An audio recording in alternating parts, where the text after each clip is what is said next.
Allez, bonjour à toutes et tous. Donc, on va continuer le cours.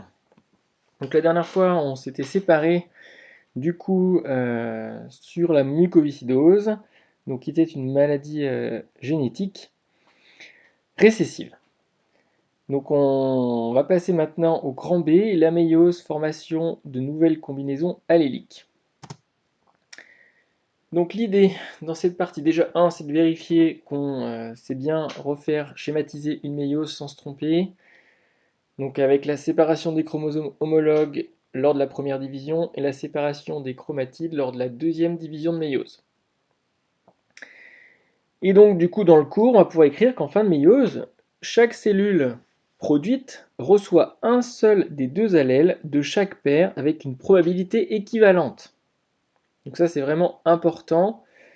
Si on prend les allèles d'un gène, ils sont séparés et on n'a qu'un seul allèle dans les cellules reproductrices. Donc ça, c'est vraiment quelque chose de fondamental. Et vous allez faire l'activité du livre sur la méiose et le brassage intrachromosomique, donc page 26-27. Donc l'idée ici, c'est de schématiser une autre séparation possible des chromosomes homologues. Et vous allez vous rendre compte que c'est possible de séparer les chromosomes homologues d'une manière différente.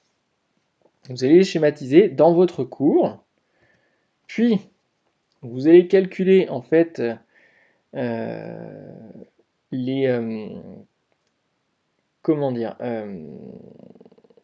vous essayez de calculer combien de gamètes génétiquement différents cette drosophile est capable de produire, un humain est capable de produire.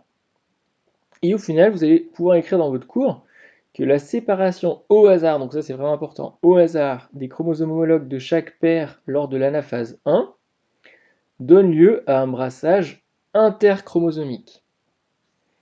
Dans le cas de deux paires d'allèles portées par des paires de chromosomes différentes, cela se traduit par la formation de 4 combinaisons alléliques équiprobables.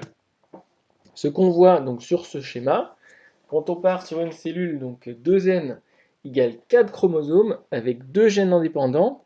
Donc les gènes A qui est présent sous la forme allélique, donc allèle grand A et petit a, et le gène B sous la forme allèle grand B et allèle petit b.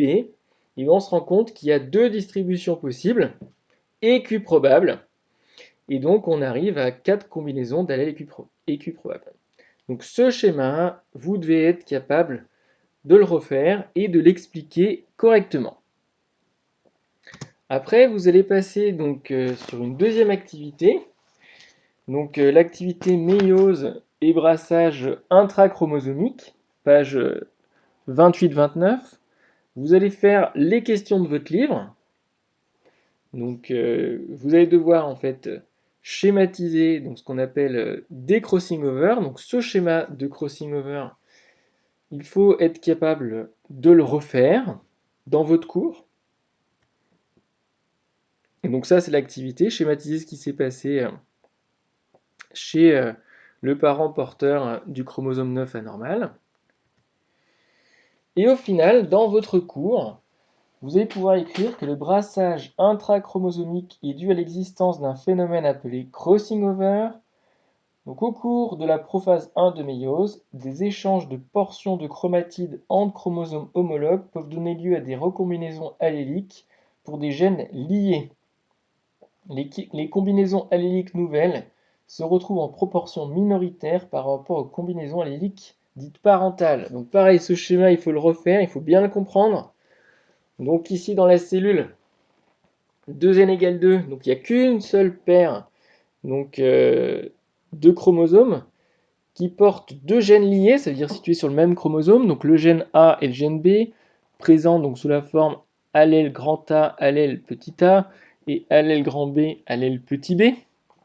Donc dans la plupart des cas, le crossing over ne se fait pas entre les gènes A et B, et ce qui nous donne les combinaisons alléliques majoritaires Donc chromosome bleu avec allèle petit a petit b, des chromosomes rouges avec l'allèle grand A grand B. Majoritairement, il va se passer ça. Mais dans certaines méioses, il y aura parfois un crossing over qui va avoir lieu entre le locus du gène A et le gène B. Et du coup, on aura des combinaisons alléliques qui seront minoritaires, c'est-à-dire un chromosome bleu porteur de l'allèle petit a avec un morceau du chromosome rouge porteur de l'allèle grand B, et le chromosome rouge porteur de l'allèle grand A avec un morceau du chromosome bleu portant l'allèle petit b. Donc on a bien ici des chromosomes qui sont recombinés.